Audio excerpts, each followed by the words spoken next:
ये बात कभी ना भूले कि इस संसार में जो हो रहा है वह ऊपर वाले की मर्जी से हो रहा है। कभी ये भ्रम ना पाले कि आपके बिना कोई कार्य रुक जाएगा या फिर आपके होने से ही कोई कार्य हो पाएगा। अगर आप नहीं होंगे तो भी कार्य होंगे और उन्हें करने वाला भी कोई होगा। इस संसार में हर चीज के होने का एक कारण होता है।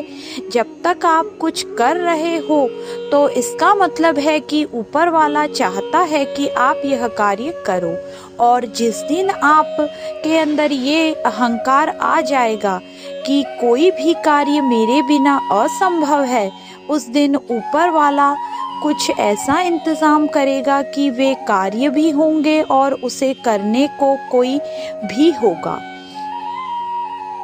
अपने आप के प्रति हमेशा लग्न रहे। ये सोच ना रखे कि आपके बिना दुनिया चल ही नहीं सकती। इस दुनिया में हर चीज बदल सकती है। आपकी जगह कोई और, किसी और की जगह कोई, लेकिन कार्य भी नहीं रुकेंगे। आप होंगे तभी काम होंगे, आप नहीं होंगे तब भी कार्य होंगे। मैं ना होता तो क्या होता। आज की यह प्रेरणादायक हनुमान जी की कहानी। हनुमान जी जिस समय भगवान राम से आशीर्वाद लेकर सीता माँ की खोज करते हुए वाटिका में पहुँचते हैं तो वे देखते हैं कि गुस्से से भरा रावण तलवार लेकर सीता मैया को मारने के लिए दौड़ रहा है। रावण को देखकर हनुमान जी सोचने लगते हैं कि एकदम सही समय पर पहुंचा हूँ। माता की रक्षा करने के लिए मुझे इस दुष्ट रावण का सर इसी की तलवार से शरीर से अलग कर देना चाहिए। अगर इस वक्त मैं यहाँ ना होता तो न जाने क्या होता। ऐसा सोचकर जैसे ही वे कुछ करने की सोचते, अगले ही पल वहाँ मंदोदरी आ जाती और रावण को रोक लेती। ये सब देखकर हनुमान जी अशोक वाटिका में ही छिपे रहे और सोचने लगे कि प्रभु ने माता की रक्षा करने के लिए स्वयं रावण की पत्नी मंदोदरी को भेज दिया। मैं तो यूं ही भ्रम में था कि अगर आज मैं ना होता तो सीता मैया को कौन बचाता। माता सीता से मुलाकात कर लेने के बाद जब हनुमान जी अशोक वाटिका में मजे से फल खा रहे होते हैं तो रावण के सैनिक उन्हें देखकर उन पर आक्रमण कर देते हैं। हनुमान जी को बंदी बना लिया जाता है। हनुमान जी के आने की खबर जब त्रिजटा सुनती है तो कहती है कि लंका में एक बंदर घुस आया है, वो इस सोने की लंका को जला देगा। मैंने ये सब स्वप्न में देखा है।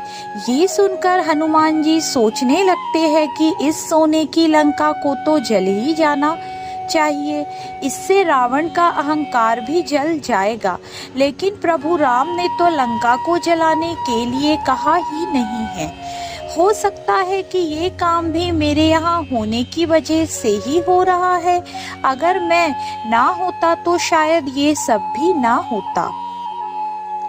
हनुमान जी को बंदी बनाकर रावण के पास ले आया जाता है, जहां रावण हनुमान जी को मारने का हुक्म देता है। रावण की बात को सुनकर विभीषण जी कहते हैं कि दूत को मारना नियमों के विरुद्ध है, ऐसा करना सही नहीं है।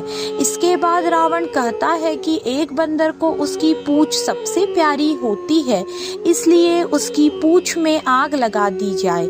रावण के सैनिक हनुमान जी की पूंछ में कपड़ा बांधते हैं और उसे कपड़े में घी लगाकर जलाने की तैयारी करने लगते हैं। ये सब देखकर हनुमान जी सोचने लगते हैं कि जो कुछ भी हो रहा है प्रभु की मर्जी से ही हो रहा है, क्योंकि इस बड़ी सी लंका को जलाने के लिए मैं कपड़ा, घी, आग कहाँ से लेकर आता।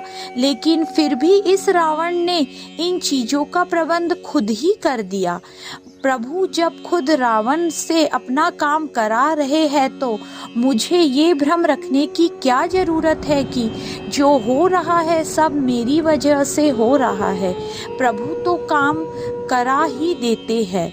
रावण के सैनिक हनुमान जी की पूंछ में आग लगा देते हैं, जिसकी वजह से पूरी लंका में आग लग जाती है और सोने की लंका जलकर बर्बाद हो जाती है। कई बार हमें भी ये गलतफहमी हो जाती है कि मैं ना होता तो क्या होता।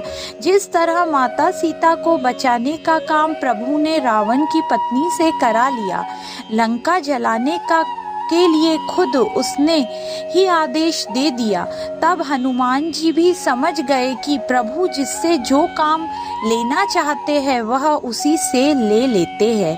जय श्री राम, जय श्री हनुमान।